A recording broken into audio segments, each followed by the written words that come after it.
불법 행위에 대한 위자료 청구비가 보통 2천 정도라고 보시면 돼요. 근데 이제 그 행위나 그 방법이 되게 못됐거나 정말 그 정신적 피해가 큰 정도라면 이거보다 높아질 수 있습니다. 그리고 결혼한 그런 기간이나 자식의 유무도 여기에 다 계산이 될 겁니다. 그럼 합의할 때 얼마를 받을 수 있을까요? 불법 행위에 대한 위자료 청구비가 2천만 원이라고 치면 그 사람이 재판을 당하면 변호사를 쓸 거 아니에요? 그리고 법정에도 출석을 해야 돼요. 그 시간과 비용 요거 만만치 않아요. 그 서울 같은 경우 변호사비 한 700에서 1000만 원 정도 받을 수 있습니다. 그러면 상대방이 나 이거 재판도 가기 싫고 변호사도 사기 싫고 할 때 빠르게 해결을 원할 때는 제가 봤을 때는 삼성 플러스 알파를 받고 조정할 때는 위약 조항을 반드시 넣어야 됩니다. 이 위약 조항을 넣는다는 것은 이혼하지 않고 도착한다는 거겠죠. 위약 조항에 이 남자를 만날 경우 이 여자를 다시 만날 경우 1회 만날 때마다 1000만 원의 위자료를 지급할 것이라는 그런 위약 조항을 넣으면 이거 무서워서 만나지 못합니다.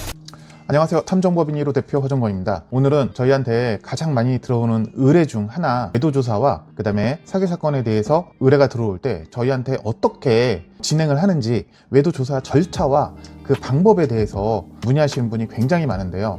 처음에 저한테 전화 오실 때는 대부분 다 그래요. 제가 이런 데 처음인데요. 어떻게 진행하는지 어떻게 말을 해야 되는지 잘 모르겠어요. 그리고 이게 시작을 하게 되면 어떤 절차로 진행이 되고요. 방법은 어떻게 될까요? 이런 문제에 대해서 제가 좀 설명을 좀 드리겠습니다. 탐정은 1호! 자, 여러분들 전화가 오면 보통은 그래요. 내 배우자가 외도를 한다. 이러한 확신이 있어서 전화하는 사람과 확신이 없어서 전화한 사람이 있어요. 단지 의심만 가지고 저희한테 의뢰를 하는 경우도 있습니다. 그때는 외도의 전조 증상이라는 저희 사이트에 보면 그런 증상들을 나열해 놨거든요. 자, 외도의 전조 증상을 한번 좀 물어봅니다. 자, 혹시나 배우자분께서 외모에 신경을 쓰십니까? 안 쓰던 향수, 그 다음에 야한 속옷, 비싼 메이커의 속옷, 그 다음에 헤어스타일의 변화, 운동을 하느냐, 피부 관리를 하느냐, 옷 스타일이 갑자기 달라졌거나 아니면 휴대폰 방어가 과해졌다.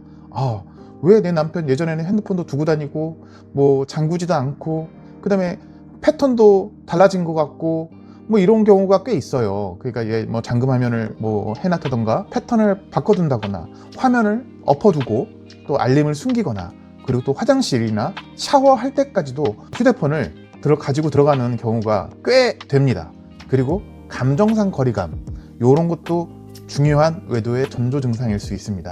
여러분들 감정 거리감이라는 거 우리는 객관적으로 모릅니다. 하지만 부부들끼리는 그런 감정의 대화, 감정의 그런 거리를 느낄 수 있어요. 대화나 스킨십이 감소됐다거나 눈을 맞추지 못하는 경우도 많아요. 그리고 집에서의 배우자의 존재감이 줄어들 때 이런 감정의 거리감을 느낄 수 있습니다. 이러면 남편이나 부인이나 감정의 거리가 있을 때 여러분들의 배우자가 외도가 일까 아닐까를 한번 판단할 수 있을 거라고 생각합니다. 외도 전조 증상이 기가와 외출 패턴의 변화가 있어요. 여러분들 남편이 갑작스럽게 맨날 그런 퇴근 시간이 늦어지고 그 다음에 주말에 외출을 많이 하면 그것도 외도의 전조 증상 중에 하나일 수 있어요. 그 다음에 성생활이 변화가 됩니다. 다른 사람과 관계를 하기 때문에 관계가 줄거나 뭐 아니면 갑자기 적극적으로 한다거나 뭐 이런 것도 있고요. 돈 씀씀이가 변화가 됩니다. 여러분들 카드 내역을 보면 현금 인출 아니면 간편 결제가 증가될 수가 있어요. 왜냐면 신용카드를 쓰면 들키기 때문에 이런 결제의 변화가 생기게 됩니다. 그 다음에 영수증이나 이런 것들도 숨기게 되죠. 그리고 또 외도 전조 증상이 뭐가 있을까요? 그런 부부들 간에 보시면 SNS나 메신저, 사용하지도 않던 SNS나 메신저의 사용이 증가한다거나 특정 앱에 집착하는 경우, 말 안 해도 아시겠죠? 카톡에 여러분 오픈 카카오톡이나 혹은 연인들끼리 사용하는 둘만이 사용하는 메신저 혹은 라인이라든지 혹은 심지어 당근에서도 채팅을 많이 하는 경우가 있어요. 그리고 네이버나 구글 계정이 부계정이 생기거나 인스타그램 같은 경우 다른 계정으로 바꿔서 하는 경우도 많습니다. 가족의 일정이 있으면 그날을 꼭 피하는 경우도 많아요. 그 주말, 기념일, 가족 모임을 피하거나 혼자만의 시간을 가지려고 과하게 노력을 하는 경우도 많습니다. 이런 경우도 외도 전조 증상의 하나입니다. 그 다음에 갑자기 나의 사생활도 있잖아 라는 것을 강조할 때가 있어요. 그 원래 서로 공유했던 것들인데 이거 프라이버시라고 어느 순간부터 선을 긋게 시작하게 됩니다. 이런 것도 한번 의심을 해보시고 이러한 외도 전조 증상이 있었을 때 한번 저희한테 의뢰를 하시면 여러분들의 소중한 의뢰 비용들이 줄어들 수 있겠죠. 그 남자 쪽 같은 경우도 달라요. 외도의 전조 증상이 남자 쪽과 여자 쪽이 좀 다르긴 합니다. 그래서 저희가 이제 일반적으로 봤을 때 남자는 회식이나 출장, 운동 등을 많이 활용합니다. 안 하던 회식이 는다던가 회식을 하면서 밤 늦게 들어가죠. 그 다음에 자기 출장도 한 번 가지도 않는 사람인데 출장을 가기도 하죠. 근데 회사 근태 기록에는 그때 휴가로 되어 있는 경우가 꽤 있습니다. 그 다음에 패턴이 변화돼요. 자동차의 동선이나 주유소, 톨게이트, 주차 내역들이 집에 오는 길로 인해서 예전에 똑같은 패턴이었는데 바뀌는 경우가 있어요. 이런 경우도 남자 쪽에서는 외도의 전조 증상일 수도 있죠. 그 다음에 스트레스성 회피. 나 오늘 이 일이 힘들어. 스트레스 너무 받아. 하면서 이런 정서적 핑계를 많이 두는 경우가 있습니다. 여자 쪽은 초반엔 감지하기 어려워요. 이 감정적 외도부터 시작해서 육체적 외도로 넘어가는 케이스가 많아서 초반에는 그 티가 좀 잘 나지가 않아요. 하지만 어느 정도 이제 시간이 지나다 보면 외모 관리를 꽤 하게 됩니다. 사진을 자주 찍거나 셀카를 하는 경우나 그 다음에 뭐 향수를 사거나 혹은 속옷을 사는 경우. 그리고 또 여자 쪽은 온도차가 분명히 있습니다. 여자는 집에서는 무심한데 밖에서는 기분이 좋아 보이는 그런 온도차를 여러분들 느끼실 수 있을 거예요. 네. 그리고 종합해보면 저희는 그렇습니다. 이러면 합리적으로 부부간 서로 남편이나 아내가 바람이 났다라고 의심할 수 있는 경우는 남자 같은 경우는 블랙박스 기록이 삭제되어 있다? 이건 100%입니다. 그리고 그 특징 중에 하나는 잠자리를 오래 안 하면 이것도 바람이 잤다 라고 볼 수 있습니다. 그리고 회식 야근 출장이 잦아지고 씀씀이가 커지고. 자, 여자는 외모나 의상에 관심을 둔다. 평소에 외모 관리 하지도 않던 여자가 왜 갑자기 뭐 외모나 의상에 신경을 쓸까요? 어떠한 사람을 만나기 위해서 그런 겁니다. 그렇기 때문에 여자 같은 경우는 꼭 외모나 의상에 관심을 둔다고 하면 꼭 이 점을 확인해 보셔야 될 것 같습니다. 야한 속옷을 입거나 친구와 모임이나 여행이 잦거나 아니면 가정에 충실하지 않는 경우는 합리적인 의심이다 라고 볼 수 있습니다. 탐정조사할 때 저희가 어떻게 진행을 하는지 알려드리겠습니다. 처음에 여러분이 의뢰를 하시잖아요. 그러면 저희는 먼저 주시는 정보를 가지고 사실을 확인하게 됩니다. 일단 그 타켓, 남편이 의뢰를 하면 그 아내가 타켓이 되는 거고, 아내가 의뢰를 하면 그 남편이 타켓이 되는 거겠죠. 타켓이 진짜 외출이 많아진 건지, 아니면 술자리가 많아진 건지, 아니면 출장이 많아진 건지, 이 사실을 확인하고요. 그 남자와 타켓과 상대방을 만나게 되면 증거를 확보합니다. 이 확보는 영상과 사진으로 여러분들한테 전달을 해드리고요. 그 다음에 이런 절차가 어떻게 보면 그 합법과 불법의 경계선에 있어요. 그렇기 때문에 가능하면 최대한 합법적인 방법으로 증거를 확보해서 여러분한테 전달을 해주고요. 이런 식으로 저희가 진행을 하게 되죠. 여러분들 제일 궁금했던 거, 비용은 어떻게 돼요? 라고 생각을 하는데 탐정 비용 만만치 않습니다. 어디 가나 다 비슷하게 다 받고, 싸게 받는 곳도 있지만 그런 싸게 받는 곳은 또 기간도 길어지고 안 잡힐 수도 있어요. 그건 왜 그러냐면 1인 탐정 우리나라의 대한민국에 엄청 많습니다. 그거 아셔야 돼요. 최소한 인원은 2명은 들어가야 됩니다. 왜 2명이 들어가야 되면, 1명은 차량을 운전을 해야 되고요, 1명은 언제든지 도보로 뛰어가서 어디로 들어가는지, 누구 차를 타고 가는지를 확인을 해야 됩니다. 그래서 전문가 2명이 들어갑니다. 그렇기 때문에 탐정 비용은 인건비와 차량, 그 다음에 그 유류비와 식비, 이런 식으로 측정이 되지만 어쨌든 1일 10시간 기준 차량 한 대에 전문가 2명이 투입하는 그런 현장일 경우 하루에 100만 원 정도가 소요가 됩니다. 그리고 5일이나 뭐 10일 정도 했을 때 그 전문가들이 일을 안정적으로 그 기간 동안에 벌 수 있기 때문에 가격은 어느 정도 감가가 되겠죠. 하지만 하루일 때는 딱 그 정도 됩니다. 그리고 또 중요한 게, 또 외도 조사를 하다 보면 대상자를 확실히 아는 사람들도 있어요. 남편, 이 와이프가 누구를 만나는지는 아는데 증거만 없다. 이러면 솔직히 말해서 저희가 쉽게 찾을 수 있겠죠. 왜냐면 의뢰를 하게 되면, 자, 저희 배우자가 바람을 폈어요. 모텔에 갔어요. 모텔에 가서 그 장면만 찍으면 이건 탐정이 아니에요. 배우자가 모텔에 갔으면 저희는 모텔에 가는 사진만 전달을 해주면 끝이 아니라 그 배우자의 상대방, 소송을 하려면 상대방을 알아야 되잖아요. 그래서 상대방을 쫓게 됩니다. 그렇기 때문에 저희는 그 장면만 찍고 상대방을 안 알려주고 이러진 않습니다. 그 상대방을 반드시 쫓아서 그 집이 어딘지, 누군지 이런 것까지 조사를 하게 됩니다. 그리고 여기 나오네요. 탐정 의뢰할 때 반드시 배우자의 그 대상자도 확인해달라고 해야 합니다. 그리고 5일 이상 조사 시 전문가들이 그만큼 일수를 보장받고 일하기 때문에 비용이 저렴해질 수 있습니다. 탐정 조사 후에 절차는 어떻게 될까요? 저희가 증거를 전달해주면 의뢰인은 하나의 그런 키를 가지고 있어요. 여러분들이 이걸 가지고 어떻게 할 것이냐, 의뢰인의 손에 맡겨지게 되는 거겠죠. 자, 의뢰인은 남자나 배우자가 외도를 했어요. 어떻게 할 수 있을까요? 고쳐서 살거나 아니면 이혼하거나 이 절차를 밟게 되겠죠. 자, 고쳐서 살게 되더라도 상간소송은 하셔야 그 여자를, 그 남자를 만나지 않습니다. 그러니까 상간소송은 꼭 해야 되고요. 이혼은 여러분들의 선택입니다. 이혼은 선택이니까 명심해주고 상간소송을 해야 그 여자가 떨어지게 됩니다. 그리고 합의만도 할 수 있어요. 그 상대의 남편이나 아내의, 배우자의 여러분들 상대방에게 합의를 요구할 수 있습니다. 그럼 소송은 어떻게 할까요? 배우자의 상대방이 잡히지 않았어요. 배우자가 잡히지 않는 경우는 여자들이 많아요. 여자는 차를 끌고 다니지 않기 때문에, 남자 차를 이용하는 경우가 많기 때문에 여자 같은 경우는 잘 잡히지가 않아요.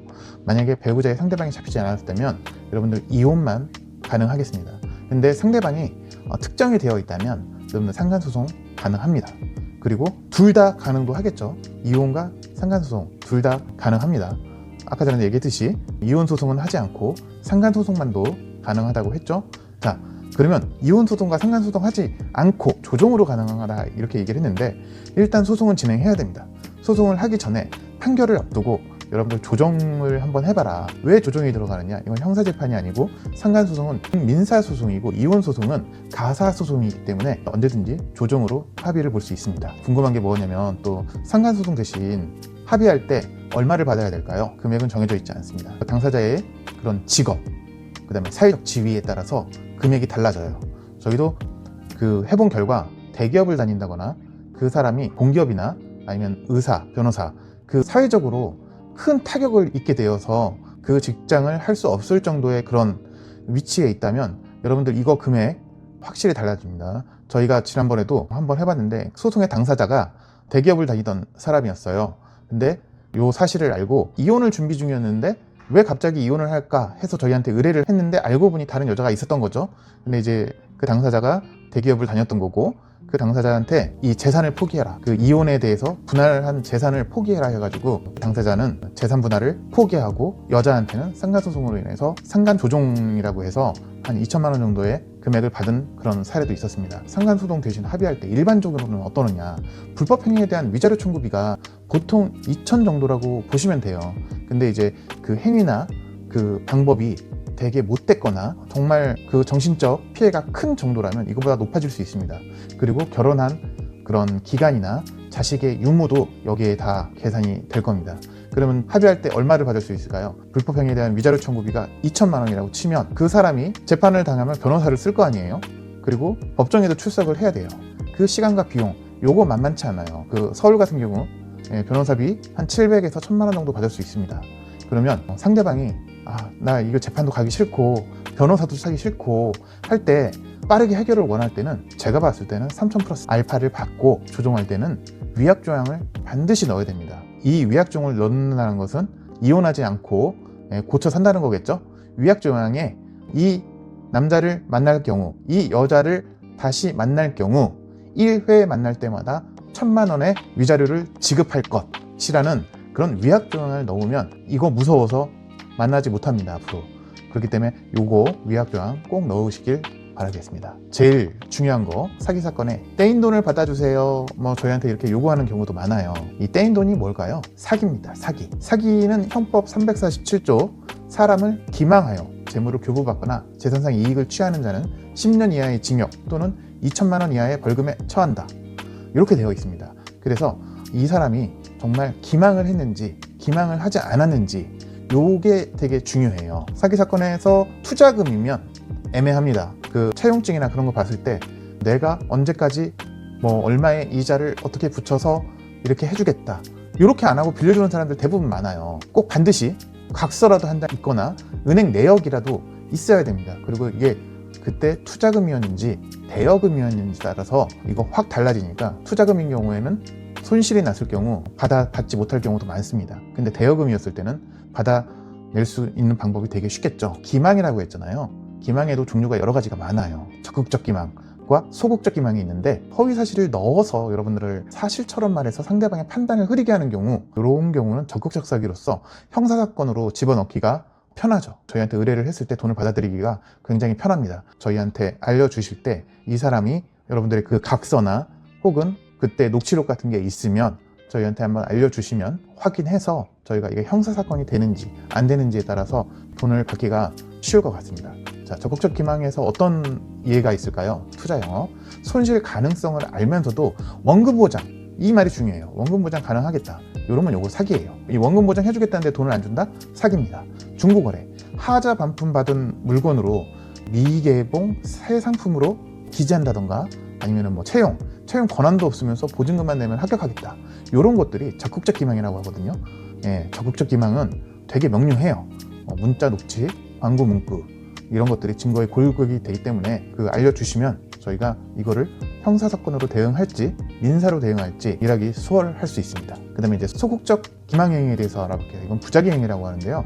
부작위는 여러분들 말이 어려울 거예요. 자기와 부작위 이런 말이 실질적으로 잘 쓰이는 말이 아니기 때문에 부작위는 아무것도 하지 않았다, 방관했다, 알고 있었으면서도 얘기하지 않았다, 이런 일이 행해질지 알면서도 이렇게 속이는 거예요. 우리가 이제 어떤 게 이제 소극적 기망일까요? 고지 의무가 있는 상황에서 중요한 사실을 숨기는 행위. 대여금으로 달라고 했는데 이게 사실은 투자금이었다. 이러면 고지 의무가 분명히 있어야죠. 원금 보장을 해준다. 하지만 투자였다는 거에 대해서 고지 의무를 반드시 해줘야 됩니다. 이런 걸 숨기는 행위가 여러분들 소극적 기망입니다. 보험 청약일 때 그 중대 질병 병력을 의도적으로 미고지한다던가 중개거래, 매매 대상 부동산의 권리 하자를 알면서도 침묵한다거나 전자상 거래에 환불 불가, 추가 결제, 유도 조건을 뭐 한다던가 이런 핵심적인 단계에서 은폐했을 때 그 부작위, 소극적 기망 행위가 될 수 있죠. 단 모든 침묵은 기망이 아니고요. 신의칙상 고지 의무가 인정되어야 되는 관계여야 되고 숨긴 사실이 거래 결정에 본질적이어야지 이런 소극적 기망 행위로서 대여하거나 투자했던 사람들을 우리가 잡아서 돈을 받아들일 수 있습니다. 돈을 갚지 않는다고 해서 모두 사기 아닙니다. 여러분들 민사는 채무 불이행 소송을 할 수 있어요. 계약 당시에는 진정하게 그런 돈을 갚겠다는 의사표시가 있었으나 어떠한 사정으로 인해서 불이행한다, 이런 경우가 진짜 많을 거예요. 아마 이런 사항이 있을 때 저희한테 한번 맡겨주시고 진짜 어떠한 사정이 있었는지 저희가 확인을 한번 해볼 수 있습니다. 형사로서 계약 체결 당시부터 허위사실 또는 은폐로서 상대의 결정을 유도하는 경우도 있어요. 이런 경우는 저희가 너무 일하기가 너무 편해지죠. 사실은 형사사건으로 바로 입건시킨 다음에 숨은 재산을 저희가 파악할 수 있을 것입니다. 자, 우리가 뭐 그러면 탐정이 할 수 있는 일이 뭐가 있을까요? 여러분들 도망간 사람 찾기죠. 도망간 채무자를 찾아주고 재산관계를 좀 파악할 수 있습니다. 저희가 또 법률관계를 파악한 후에 이게 형사라면 형사 고발 대리도 가능하고요. 형사관계가 확인되면 저희가 잡기가 너무 편해집니다. 사실은 이 사람은 피의자가 되기 때문에 잡아서 경찰에 신고만 하면 되거든요. 그러니까 떼인 돈 그리고 사기 사건에서 그 채무자가 도망갔을 때 저희를 이용해 주시면 찾아드리는 일을 할 수 있습니다. 자, 이상으로 저희한테 의뢰 오는 거에 대해서 외도조사 및 사기조사에 대해서 그런 절차와 진행 방법에 대해서 소개 한번 해드렸습니다. 한번 이 영상 보시고 저희한테 의뢰하실 때 어떻게 의뢰하시는지 알게 되었으면 좋겠고요. 다음 시간에도 즐거운 콘텐츠를 찾아서 여러분에게 도움이 되는 그런 콘텐츠를 만들 수 있도록 하겠습니다. 감사합니다.